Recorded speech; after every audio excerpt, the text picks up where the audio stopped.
Dirgantara atau yang biasa dikenal dengan Tugu Pancoran adalah landmark yang sangat dikenal di Jakarta. Karena setiap pendatang dari kota Jakarta yang melalui jalur Cawang menuju kota tentunya akan melewati monumen tersebut. Belum lagi para pendatang yang berasal dari Bandara Halim.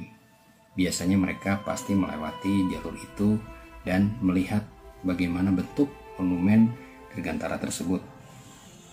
Tentunya banyak juga yang tidak tahu cerita apa yang terjadi di balik monumen tersebut. Nah, untuk tahu lebih jauh lagi, mari kita ikuti kisahnya. Tapi sebelum itu, silahkan klik subscribe dan like agar kita dapat terus mengikuti cerita-cerita lain yang tidak kalah menariknya.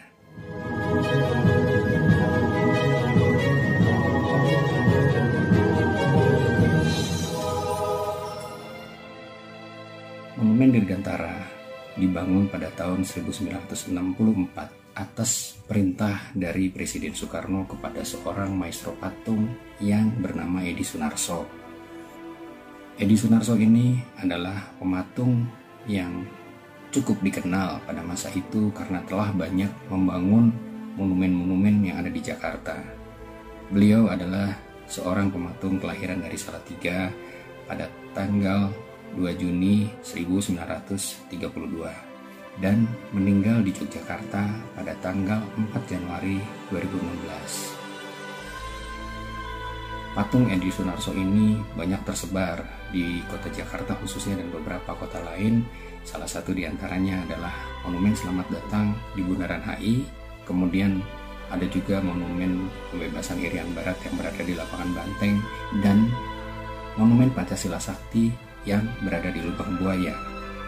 Ide dasar pembangunan monumen tersebut adalah pemikiran Bung Karno yang terinspirasi oleh seorang kosmonot Rusia pada saat itu yang bernama Yuri Gagarin.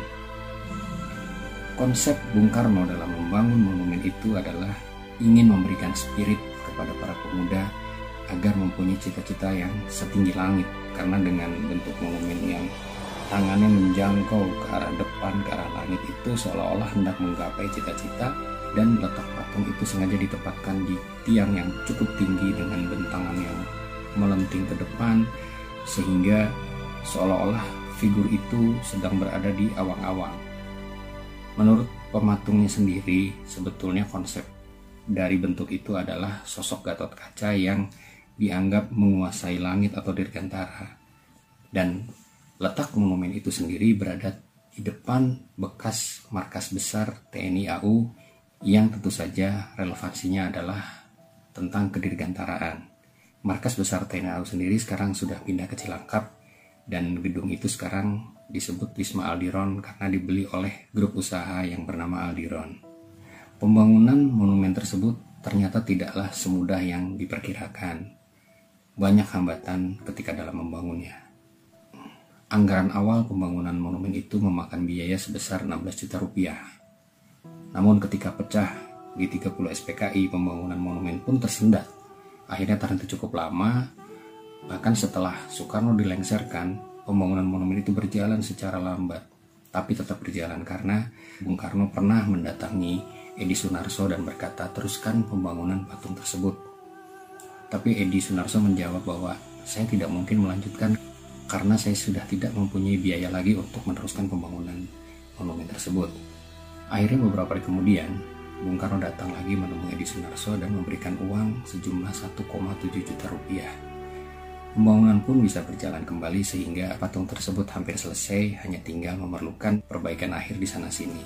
Pada tanggal 21 Juni 1970, ketika sang maestro Edi Sunarso berada di puncak patung, ia melihat ke bawah ada iring-iringan jenazah yang melewati samping monumen tersebut. Dan salah satu tukang di bawah berteriak bahwa itu adalah jenazah Bung Karno. Sontak Edi Sunarso langsung turun ke bawah dan ia memutuskan segera pergi ke Blitar untuk memberi penghormatan terakhir kepada Presiden Soekarno. Belakangan Edi Sunarso tahu bahwa uang yang 1,7 juta pemberian Bung Karno itu adalah penjualan mobil pribadi Bung Karno untuk meneruskan patung tersebut, padahal Bung Karno saat itu sedang dalam tahanan kota dan sedang dalam keadaan sakit parah. Dari sini kita bisa melihat bagaimana kesungguhan dan ketulusan seorang Soekarno yang ingin menyampaikan pesannya kepada para pemuda sesuai dengan inspirasinya. Gapailah cita-cita setinggi langit, dengan menempatkan patung berbobot 11 ton dengan tinggi 11 meter di bentangan yang cukup tinggi. Ini tentunya tidak mudah dengan perhitungan teknik sipil yang cukup kompleks. Pada saat itu, patung itu masih berdiri kokoh hingga sekarang. Hanya sayang, patung itu terjepit 2 flyover sehingga secara estetis patung itu terhalang oleh bentangan jalan. Tapi kita masih bersyukur bahwa patung itu masih bisa berdiri dengan kokoh dan masih bisa dinikmati oleh masyarakat yang melewati lokasi tersebut. Tentunya bagi kita yang sudah tahu ceritanya, mari kita mengambil esensinya. Tidak hanya sekedar menikmati keindahan patung tersebut, tapi mengambil nilai-nilai apa yang terkandung di dalam patung tersebut. Jangan pernah melupakan sejarah, karena dengan melindungi masa lalu, menyelamatkan masa depan. Saya Ruli Rahadian. Sampai bertemu di cerita yang lain.